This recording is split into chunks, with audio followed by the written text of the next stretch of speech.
উনি অনেক ভালো মানুষ ছিল, কেন তাকে হত্যা করলো, কেন তাকে গুলি করলো? আমি এর বিচার চাই, শেখ হাসিনার বিচার চাই। সে কেন আমাকে নিঃস্ব করলো, কেন আমাকে বিধবা করছে? আমি অল্প বয়সে বিধবা, আমার ছেলে মেয়ে এতিম হয়ে গেছে। আমার মেয়েটা প্রতিদিন কান্না করে যে আমার বাবা এনে, আমি বাবার কাছে যাবো, আমার বাবার কবরে যাবো। যে এমন যে করলো, অসহায় মানুষগুলো যে এই করছে, এর বিচার কি হবে? আমি কোথায় দাঁড়াবো? আমার ছেলে মেয়ের ভবিষ্যৎ কি?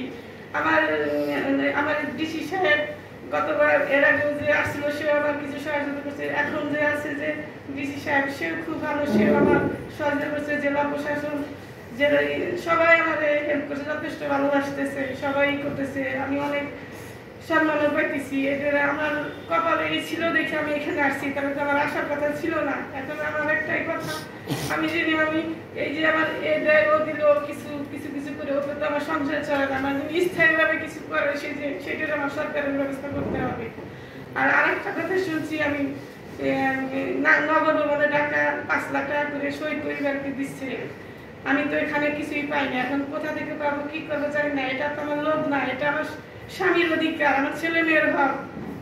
এটা যেন আপনারা দেখেন বা খেয়াল রাখেন, আমার প্রতি খেয়াল রাখেন। আমার এমন কোনো দিন যায় না যে কান্না ছাড়া আমি প্রতিটা রাত ঘুমাইতে পারি না। আমি অসুস্থ হয়ে আসছি, 10-12 হাজার টাকা দিয়ে চিকিৎসা চলতেছে আমার। ফরিদপুর যে ডায়াগনস্টিক সেন্টারে চলতেছে, আমার ট্রিটমেন্ট এখনো আছে। আপনাদের কাছে অনুরোধ, কি করবো আমি নিজেও যাই, বাসা খুঁজে পাইনি। আমার ফোন করে বলছে আপনার ছেলে কি টাকা থাকে? আমরা থাকে তো আপনার ছেলের গুলি লাগছে, আপনার কোনো আত্মীয় স্বজন নাই? আমার আছে। তো সঙ্গে আমার ছোটো ছেলের ফোন দিছি, আমার বাচ্চারা ছিল তাদের ফোন দিছি, তারা নিয়ে গেছে। নিয়ে গেলে পরে আধা ঘন্টা পরেই মৃত্যুবরণ করছে ঢাকা মেডিকেল। পরে 2 দিন পরে আনা হচ্ছে রাজশাহী।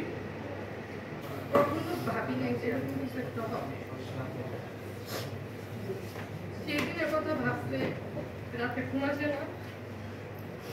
শেষ কথাটা অবশ্যই তার মনে হয়েছে, তার কথা ছিল সে বাসায় আসবে, কিন্তু সে বাসায় আসতে পারে।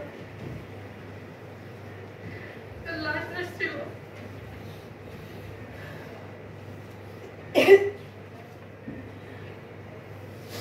একটা মেয়ের কাছে তার বাবা যে কতটা মূল্যবান, যেটা শুধু একটা মেয়ে জানে।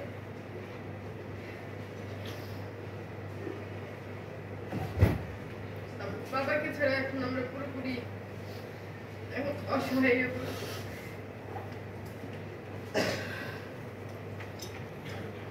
তার কথা যে কিভাবে বলবো, বলার মতো ভাষা নেই। সে অনেক ভালো একটা মানুষ ছিল, আল্লাহ তার শহীদ পালন করছে। এবং সে যে মারা গেছে তার এই বিচারটা যেন আমরা পাই। সে যে শহীদ হয়েছে যে ছাত্র আন্দোলনের জন্য, এই স্বাধীনতা যেন আমরা বজায় রাখতে পারি, এটাই চাই। আপনারা সবাই আমার আব্বুর জন্য দোয়া করবেন। 19 জুলাই আন্দোলনে 18 জুলাই আমি ঈশার নামাজ পড়ে এসি, গেলাম আমার আম্মুর সাথে কথা বলতেছি। তা আমি বললাম, আব্বু তুই বাড়ি আসবো না? বললাম, আব্বু আমি 1 তারিখে বাড়ি আসবো। আর 19 জুলাই শুক্রবারে আমার সাগর, আমি জুম্মার নামাজ পড়ে এসে ফোন করলাম, আব্বু তুমি কর। আমার সাগর বললে, আব্বু আমি সীমিত নামাজ পড়ে উঠছি। আমি কি পরিবেশ? বললে, আব্বু পরিবেশ ভালো না। আমি আসরের নামাজ পড়ে এসে ফোন করলাম, আব্বু তুমি কনে? বলে, আব্বু 4টে ছেলে মারা গেছে। আমি বললাম, আব্বু তুমি সাবধানে থেকো, আল্লাহ তাআলা আমার মুখে কই দিয়েছে তুমি যায় না। যাই হোক, দেশবাসীর কাছে আমার এই অনুরোধ, আমার ছেলের সঙ্গে দোয়া করুন। আর আমাদের ছিলেন আল্লাহ তাআলা যার দায়িত্ব দিচ্ছে, সেজন্য ভালোভাবে দায়িত্বটা পালন করতে হয়, এই দোয়া রাখি। বিচারক বলতে কুষ্টিয়া ইসলামের সহিত পড়াশোনা করে বাংলা বিভাগে তো আন্দোলনের প্রথম দিক থেকে বিশ্ববিদ্যালয়ের প্রশাসন কখনো বিশ্ববিদ্যালয়ের পুলিশে কখনো কারণ করে হামলা বা গুলি এগুলো করে নাই, কিন্তু 5ই আগস্টের দিনে সেনাবাহিনীর 2 গাড়ি সামনে থাকার পরেও সেনাবাহিনীর অফিসাররা বললো যে আপনাদের গুলি করবে না, আপনারা চিন্তা করেন না। কিন্তু পুলিশ তারপরে যাওয়ার পরে মানে বড় মানুষ সবাইকে গুলি করা শুরু করলো, এবং এমন অবস্থা যে আমার সাথে বিশ্ববিদ্যালয়ের অফিসারও ছিল যে আমার সামনে 2 জন লোক একদম গলায় গুলি লাগে এ পাশ থেকে এবার বের হয়ে গেল। মানে পরিস্থিতিতে এমন যে মনে হচ্ছিল যে কয়েকজন লোক আছে সবাই পড়ে মারা যাবে, এবং আমার সামনে একটা ছেলে গুলি লেগে যখন পড়ে গেল, এবং তারপরে 1 মিনিট পরে আমার এগুলি লাগছে, এগুলি লাগার পরে মনে হচ্ছিল যে মানে আমি ভাবছি যে এখন যদি এখানে পড়ে থাকি তাহলে তো আমি মারা যাবো সে, কারণ আমার সামনে একজন লোক ছিল যে যার পিছনে মানে 200 ছটা গুলি লাগছে। এইগুলি লাগার পরে তাকে আনার মতো অবস্থা নেই, এবং অজারে গুলি করতেছে। 5-7 ছেলেরা খুব কষ্ট করে একদম মানে পুলিশের সামনে থেকে তারা হামু দিয়ে একদম একটা ছোট দরজার মতো থাকে ওইটা নিয়ে তার নিয়ে তার হাসপাতাল গেছে। আমি গুলি লাগার পরে যখন অজ্ঞান হয়ে পড়েছিলাম, আমার আসলে কে নিয়ে গেছে আমরা জানি না, পরে অর্ধেক করে যাবে কী অবস্থা আসলে কিছু বলার নাই।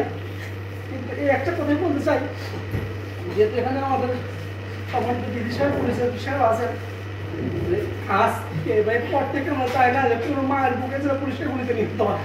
আমরা আমাদের কাছে এটাই বলতে চাই যে আমি খুব এমন হতে পারতো যে আমি আজকে কেমন নাও থাকতে পারতাম, তো এইগুলিটা যদি আমার পায়ে না লাগে বুকে লাগতো আমি মতো জায়গায় ডেট হয়ে যেতাম। এবং আমার মতো 4-5 জন ওই সময় একই টাইম ওই গুলি লাগার পরে যে ছেলে গলায় গুলি লাগছে লাগার পর পিছন দিয়ে বেরোয় এবং জায়গায় যে তার মাথা আর দাঁড়াচ্ছে না এরকম অবস্থা।